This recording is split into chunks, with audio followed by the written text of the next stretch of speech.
En el ejercicio número 3 tenemos un bloque que está conectado a un resorte y que está oscilando de forma vertical. Nos dice que este bloque tiene una masa de 10,6 kilogramos, el resorte tiene una constante de 2,05 por 10 a la cuarta newton por metro y nos da también un coeficiente de amortiguamiento. Ahora, ¿de dónde sale este coeficiente si no observamos ningún amortiguador? Bueno, el ejercicio nos dice que la resistencia que presenta el aire hace que la amplitud del movimiento vaya disminuyendo. Entonces, acá decimos, como el aire reduce la amplitud del movimiento, actúa como un amortiguador. ¿Y qué es lo que hacemos? Calculamos inicialmente la frecuencia natural del movimiento. ¿Qué quiere decir esto? Calculamos qué pasaría si no existiese la resistencia del aire, cómo se va a mover este cuerpo. Y directamente se mueve siguiendo un movimiento armónico simple nomás, ¿sí? Pero inicialmente, ¿qué nos pide? La frecuencia de oscilación, ¿verdad? Entonces, como es amortiguado, en teoría no podemos utilizar esta fórmula. Entonces, ¿qué pasa? Nuestra frecuencia de oscilación varía, la formulita. ¿A qué? A la raíz de la frecuencia natural al cuadrado menos V sobre 2M. Esto, el valor de V sobre 2M, ya vieron en la teoría que tiene una relación directa con la frecuencia natural.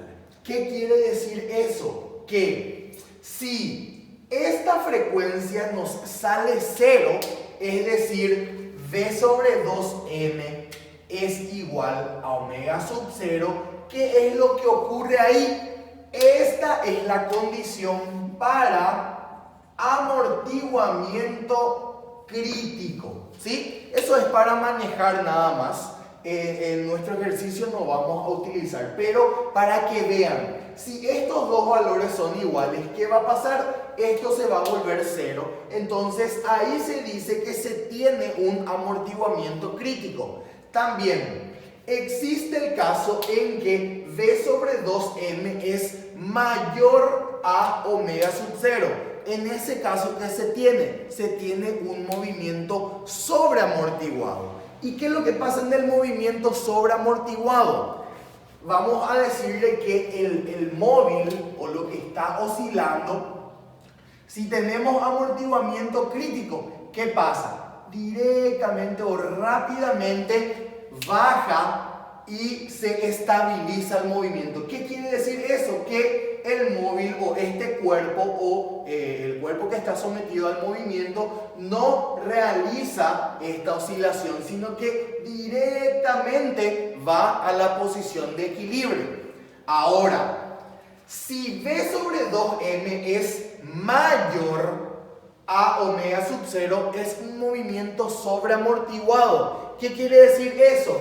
Que el cuerpo tampoco va a oscilar, pero va a tardar más tiempo en que o para que la amplitud se haga nula. Entonces, vamos a decirlo de una manera, tipo acá se tiene el amortiguamiento crítico y acá el sobreamortiguado. Vamos a decir que el líquido que tiene nuestro amortiguador es demasiado viscoso, o sea, hay demasiada fricción. ¿Y qué hace que tenga demasiada fricción? Que vamos a decirle tipo tarde más en llegar a su posición de equilibrio, pero fíjense que no va a oscilar, sino que lentamente va a llegar a su posición de equilibrio. Y también está el otro caso en que V sobre 2M sea menor a omega sub 0. Entonces, ¿qué pasa si V sobre 2M es menor a omega sub 0?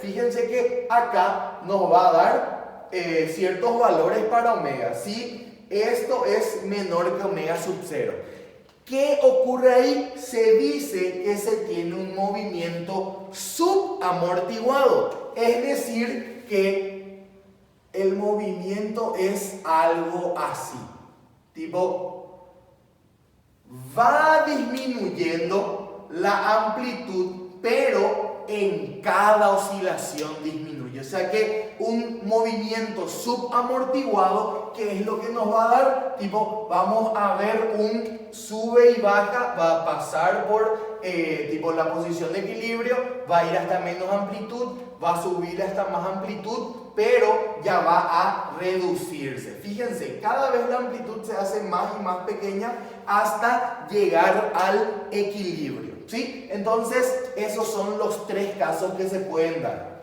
Vuelvo a repetir. Si son iguales estos dos valores, amortiguamiento crítico. Si omega sub o si B sobre 2M es mayor a omega sub 0, ahí se tiene un movimiento sobreamortiguado. Les dije, hay mucha fricción, ¿sí?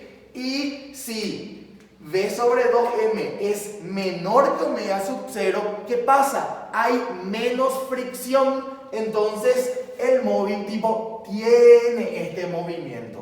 También va a llegar al equilibrio, pero ¿qué pasa? Presenta oscilaciones antes de llegar a él. Bueno, eso es para que sepan qué significan estos términos que vimos acá.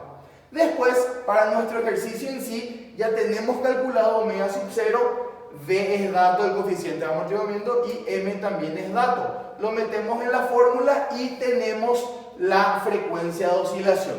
Fíjense que hay muy poca diferencia entre estos valores, ¿sí? Pero hay que tener mucho cuidado porque en el cuarto decimal aproximadamente sí ya varía, ¿sí? Pero varía muy poco realmente, no se preocupen por eso, pero tenemos que saber cómo usar.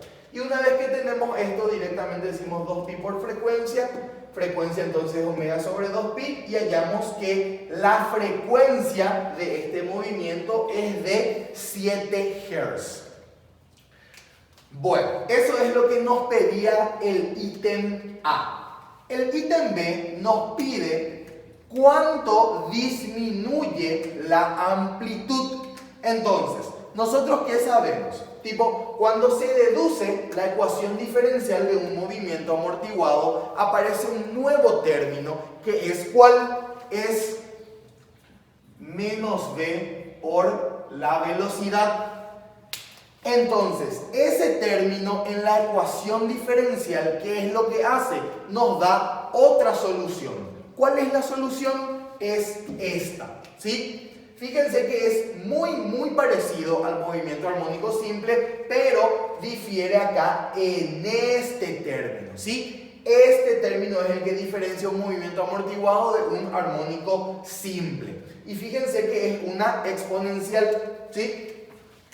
Luego, la amplitud inicial es A sub 0 y después de cada ciclo, tipo en cada ciclo, disminuye a ¿cuánto? A sub 0 por E a la menos B sobre 2mt. A este valor. Fíjense, ¿qué es lo que le hace disminuir a la amplitud? Este factor exponencial. En donde, ¿qué es lo que vamos a hacer? Como me dice, en cada ciclo vamos a calcular cuánto tiempo dura un ciclo. Y el tiempo que dura un ciclo, que es el periodo por definición, y sabemos que el periodo es la inversa de la frecuencia.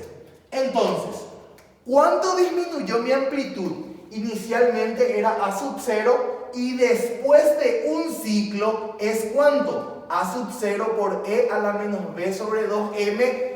Fíjense, era por el tiempo, pero en vez de tiempo, yo que ya coloqué el tiempo que voy a utilizar, que es este periodo, que es 1 sobre frecuencia, ¿sí? Luego hago factor común A sub 0, 1 menos esto, y se ve que ¿cuánto disminuye? Esto al calcular me sale 0,02. es decir, disminuyó el 2% de la amplitud inicial. Entonces, ¿con cuánto quedó? Con el 98% de la amplitud, ¿sí? Entonces, fíjense, disminuyó el 2% de A sub 0. Bueno, entonces, eso es lo que nos pedía el ítem B. Y por último, nos pide hallar después de cuánto tiempo la energía se reduce al 5% de la energía inicial. Para eso, ¿qué sabemos nosotros? Que la energía total que tiene el sistema es un medio K por amplitud al cuadrado. Pero como tenemos un movimiento amortiguado, la amplitud es variable. Entonces, la amplitud tiene esta forma. Depende de qué cosa, del tiempo. La amplitud disminuye con el tiempo. Entonces, en vez de amplitud, coloco A sub 0, tipo todo este término. Después elevo al cuadrado. Entonces me queda A sub 0 al cuadrado y esto al cuadrado, acá está el 2. ¿Sí? Los multipliqué. Pero, ¿qué me queda? Un medio K por A sub 0 al cuadrado, que es la energía inicial por este término, que al final, ¿cómo queda? E a la menos Bn por T. Entonces, esto reemplacé por la energía inicial y me sale que la energía es igual a la energía inicial por este valor. Fíjense que este valor es el que hace que disminuya mi energía mientras va aumentando el tiempo, ¿sí? Ahora, energía final, ¿cuánto va a ser? ¿Qué me dice el ejercicio? 5% de la inicial, 0,05 de la inicial. ¿Y a qué es igual eso? A la energía inicial por E a la menos 3 sobre 10,6. Recuerden, estos son datos. V allá está 3 y masa 10,6 por tiempo. Se va energía inicial y me queda que 0, así para que sea un poquito más visible, 0,05 es igual a E a la menos 3 sobre 10,6 T. ¿Y qué tengo que hacer acá para despejar la T? Aplicar logaritmo a ambos miembros.